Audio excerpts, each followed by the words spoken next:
You're listening to Southeast Radio's Business Matters with Karl Fitzpatrick in association with Wexford Insurances. Challenge us at Wexford Insurances 0818 31 30 30. Welcome back to the programme. I'm now joined in studio by Betty Furlong of Mr. Duffy's traditional sweet shop in Wexford Town. Betty, you've made a transition from being an employee to a business owner over the past 2 years. How did that come about? Okay, well, my own background is in purchasing. I worked with Irish Ferries for many years.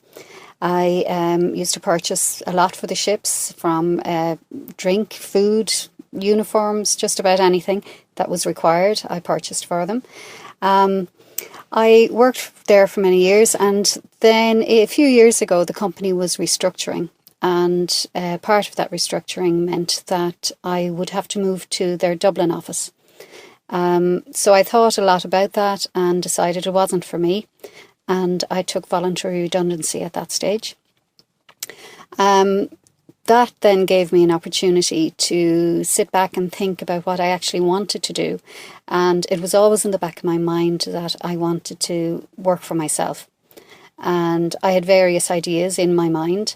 So I thought the best way forward then was to do a Start Your Own Business course with the County Wexford Enterprise Board, and I found that very beneficial, and it really opened my eyes and really helped me focus and think about what I wanted to do. And I came away from that course then with a level of clarity that I didn't have when I entered it, and I went off and did some more research. So coming out of the Start Your Own Business course, Betty, did you have a number of businesses that you wanted to focus on carrying out some research on to see if they were going to be viable or sustainable or not?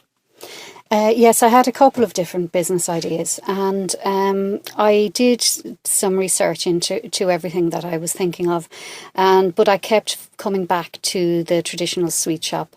I thought it would be the best one to go for. I did a lot of research on the UK end of it, side of it, because that was where they were well established at that stage. So what I did was I actually went to the UK and visited some of the sweet shops that were well established there, and I also did some more research back in Ireland, on the street, sitting in a coffee shop counting the people going by on the street. I visited different suppliers, checked out what was available, and went on from there.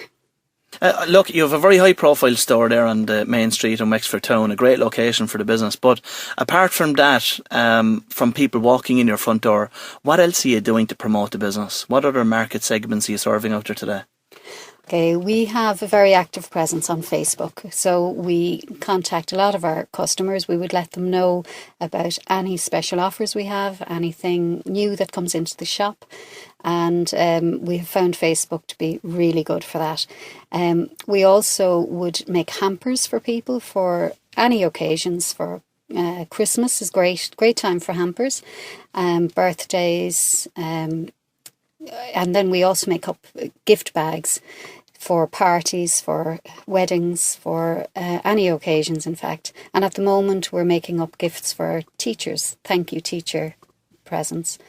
And we also have a candy cart, which we hire out for different occasions, for weddings, for parties, for corporate events. And that's going down very well at the moment. So we have a lot of different add-ons to our business.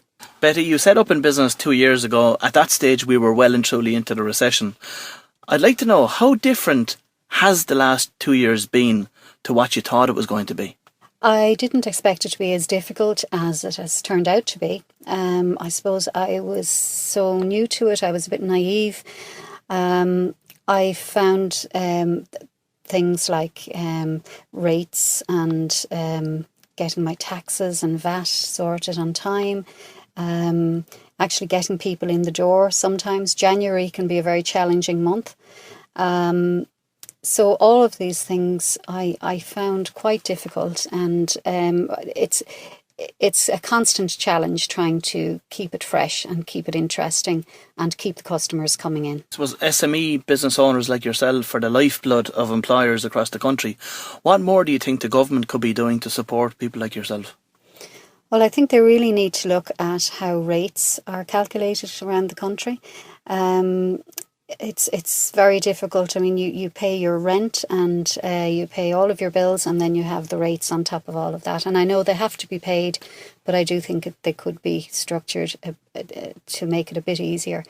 They also need to look at upward-only rent reviews.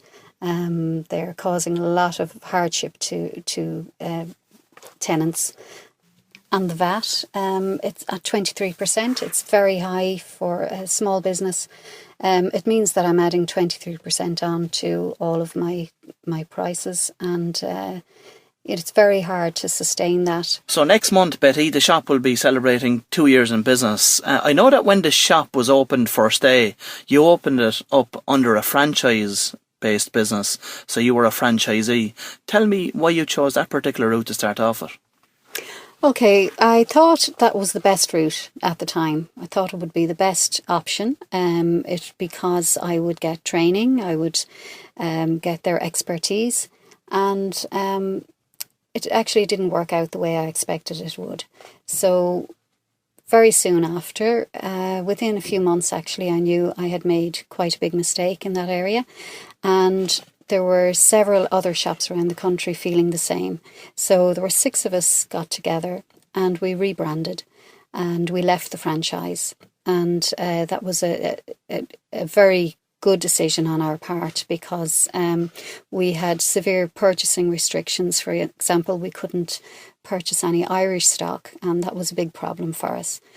So the 6 of us got together and we rebranded, and we got together as a purchasing group. We're not a franchise now.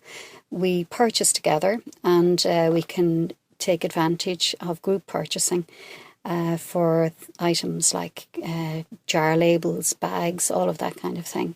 So that has worked very well for us. So what type of a discount has that secured for you by way of group purchasing using your economies of scale? I've saved about 25% on my costs by going down this route. And as well as that, being part of this group, we can support each other. We meet regularly. We bounce ideas off each other. We help each other to source products.